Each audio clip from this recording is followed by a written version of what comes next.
নমস্কার বন্ধুরা, কেমন আছেন সবাই?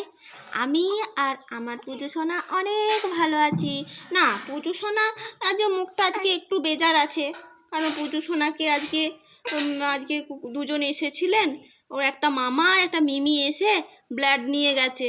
হাতে খুব ব্যথা, তাই জন্য খুব কাঁদছে, চোখ দিয়ে জল বেরিয়ে যাচ্ছে। এই যে এখনও মুখটা যেন কেমন মায়া মায়া।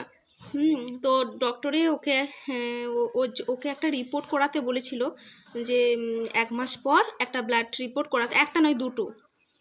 তো ওই জন্যই কালকে ও ডক্টরের কাছে যাব ওকে দেখাতে। তো ওই জন্য রিপোর্টটা করার জন্য আজকে দুজন এসেছিলেন, একজন দিদি আর দাদা ব্লাড নিয়ে গেছেন। তো বাচ্চা মানুষ তো একটু কান্নাকাটি করছে, মানে খুব ভয় পেয়ে গেছে আর কি। তো একদমই তো মানে ছোট দুধের শিশু। মামা, খুব ব্যথা পেয়েছিলে?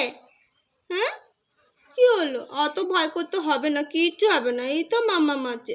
এই তোমার মুখটা কেমন দেখুন না, এই যে মুখটা আহারে অসহায় হয়ে গেছে মুখটা, ব্লাড নিয়ে চলে গেছে। বলে দাও মামা আর মিমিদেরকে, বলে দাও যে আমার রক্ত নিয়ে গেছে, আমার হাতে ব্যথা, ছুঁচ ফুটিয়ে দিয়েছে, বলে দাও। সবাই ভালো থাকবেন, আর আমার পুচকুটাকে সবাই আশীর্বাদ করবেন, ও যেন অনেক ভালো থাকে, অনেক ভালোভাবে মানুষ হয়, বড় হয়, খুব ভালো থাকে।